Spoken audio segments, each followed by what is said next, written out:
Guys, it's Felicia with phylitinmedicine, and we're back again with another video. Did y'all miss me? Did y'all? Because I missed you guys. But on a more serious note, I want to wish you guys a very happy new year. It is 2020, so I hope your vision is, clear. I hope you're putting things in perspective, all those things. So something that I have been noticing is that a lot of people have been saying they have a word for 2020.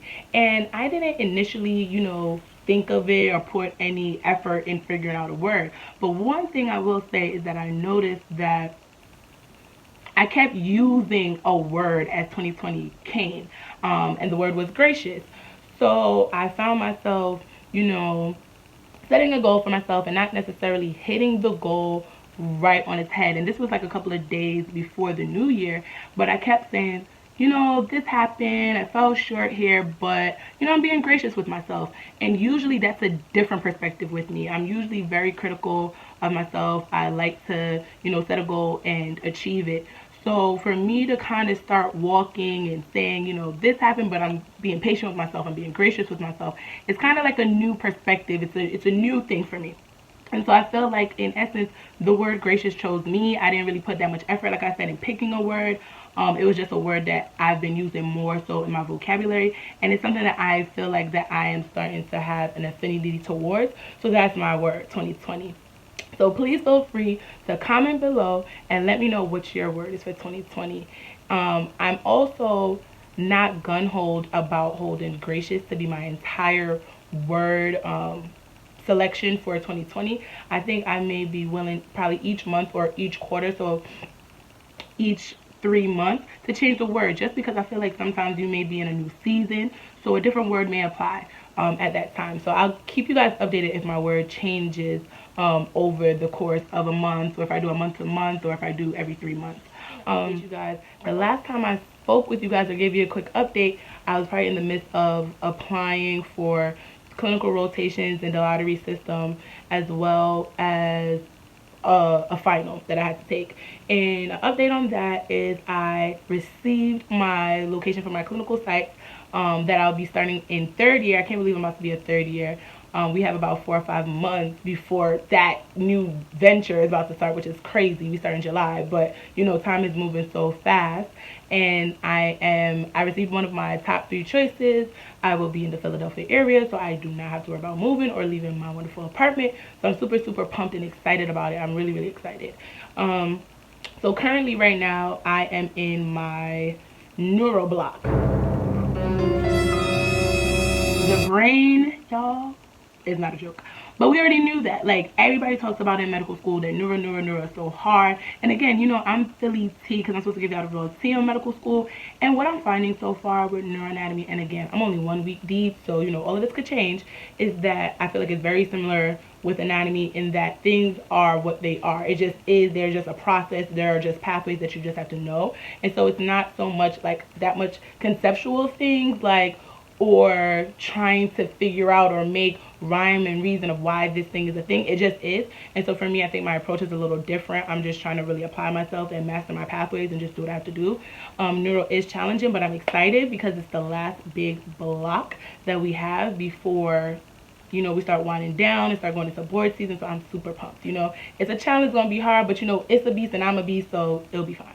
Another thing I just wanted to, because again, this is just updates, I'm going to be doing a new thing on my page. So if you're not following me, make sure that you follow me at phylitinmedicine. So that's phylitinmedicine in medicine. And usually what I do to encourage myself while I'm studying or pumping myself up to studying is that I write quotes, or I find motivational quotes, I should say, and I put it on my laptop next to the little browser, and I have it there as I'm prepping. So if I get discouraged, if I get frustrated or whatever, I have a constant reminder that it's inspiring me, it's uplifting me, it's encouraging me to keep pushing. And so I feel like, why not share it with you all as my community, as my subscribers? I think that's something I should do, so I'm going to do that. So look out for that on my Instagram, okay? And another thing I want to let you guys know is I'm dolled up because I just came in. It is Saturday, January the 11th, and I just came in from a conference that was hosted by the AMWA chapter. Pretty much what this event or this conference was about was networking. It was a brunch that allowed alumni of the school to network with current students and just talk about different concepts. And you know, it's so wonderful to see women in medicine and having extremely successful careers in very boss leadership roles. You know, just basically saying like, you can be the boss that you want to be. You are destined to do whatever you want to do. You can tailor things to fit your lifestyle. Family can still be in the mix, and if you don't want to have a family either, that's also okay, because that's another stigma in itself, that you can just basically tailor medicine to what you want it to be. So that was really cool. And I was at the conference. I thought to myself, because I know if you guys been following me, you know, once or twice you hear me mention a conference.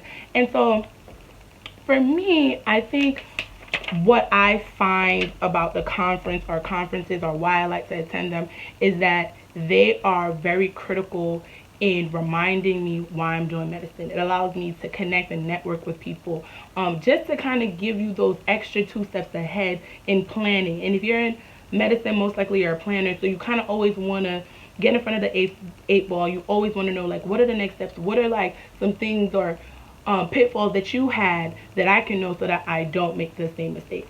And I'm just a people person. You know, I love to be around others.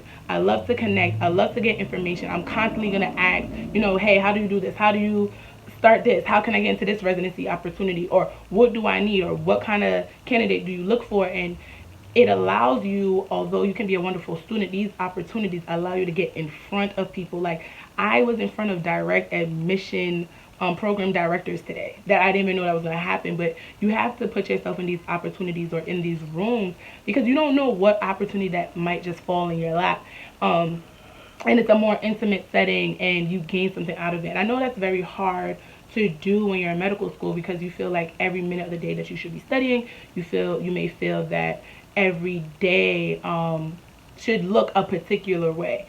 And I just want to encourage you that if there are certain opportunities, if that means going to your simulation lab, if that means going to certain general body meetings that's being held by different organizations, by different specialty interest groups, or their conferences, attend. You want to attend because there are things that, these are critical things that you're going to be able to get and put on applications and gain resource and information from, that your books are just not going to be able to provide. And I think there needs to be a happy marriage between the two. You don't have to take on the world. Nobody's not saying go to a conference every 3-4 days or anything like that. But, you know, try to mix and mingle the two. I definitely think it's going to be a benefit if you do that. And for me also, like, going to these conferences are always rejuvenating for me. I always go leaving energized. I leave motivated. I leave knowing something that I did not know before going. And how do I find time for them? I told y'all I live and die by my planner. Period. Okay, it's in my planner. I make time for it. And if that means that I have to stay in, like, I could possibly go out today and I can't because I went to the conference, so now I have to study and I have to handle my business. But that's fine. That was a sacrifice that I wanted to do to invest in my future. And so you need to time management skills. That's all that is. And yeah, I touched on all the highlights that I wanted to share with you guys. Like, I feel wonderful. I feel rejuvenated. We're gonna start those quotes that I'm gonna share on my Instagram page. My 2020 word is gracious. I have neuroanatomy. That's not a joke, but you know, it's a beast. I'm a beast. We're gonna knock it out. So again, I just wanted to update you all and give you the tea, because you know what, I'm phylitinmedicine. That's what I'm supposed to do. So I hope you've enjoyed this video, because again, it was just a quick update to let you know what's happening with me. But please like, subscribe, tell a friend to do what? Subscribe and watch phylitinmedicine. Duh. Thanks.